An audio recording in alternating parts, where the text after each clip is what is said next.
এখন রান্না করব রুই মাছ দিয়ে আলু দিয়ে। মাছগুলো আগে নুন হলুদ ভালো করে মাখিয়ে নেব, আর এদিকে ততক্ষণে আমি তেল গরম হতে দেব।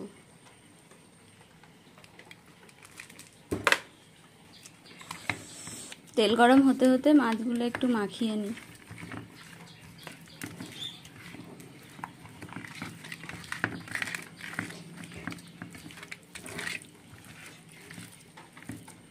তেলটা গরম হয়ে গেছে, এবারে একে একে মাছগুলো আমি ভেজে নেব।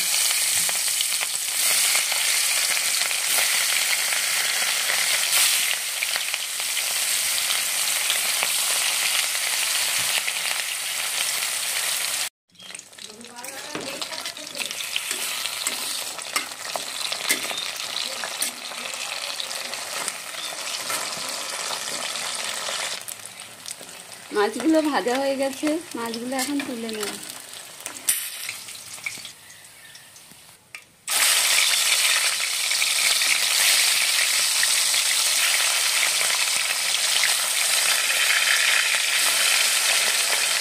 আর এদিকে মশলার জন্য জিরে, ধনে, আদা, রসুন একসাথে আমি বেটে নেব।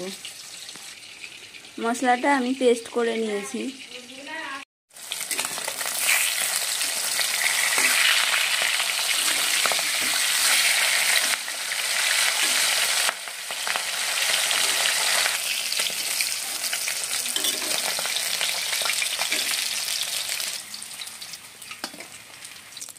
ওই তেলের মধ্যে আমি তেজপাতা আর জিরে ফোড়ন দিচ্ছি। এবারে আগে থেকে কেটে রাখা আলুগুলো দিয়ে দেবো।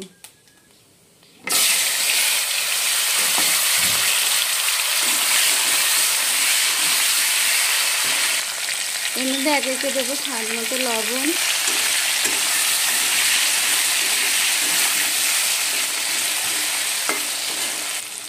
আলুগুলো হালকা ভাজা ভাজা হয়ে গেছে।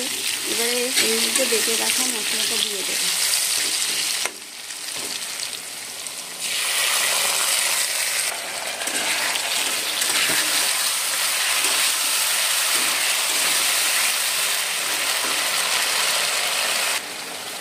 এর মধ্যে দিলাম আমি লঙ্কার গুঁড়ো আর সামান্য জল দিয়েছি।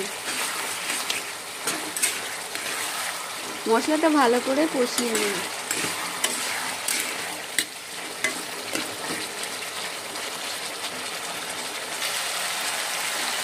মশলাটা কষানো হয়ে গেছে, এবারে এর মধ্যে আমি জল দিয়ে দেবো।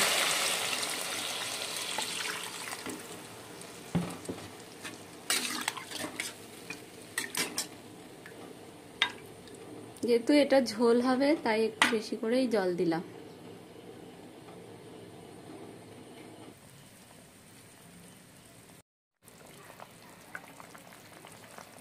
এখন এর মধ্যে আমি ভাজা মাছগুলো দিয়ে দিলাম।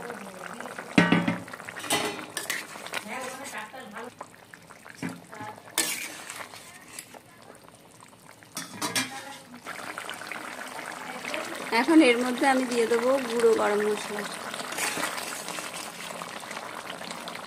রান্না হয়ে গেছে রুই মাছের ঝোল। এটা এখন আমি নামিয়ে নেব।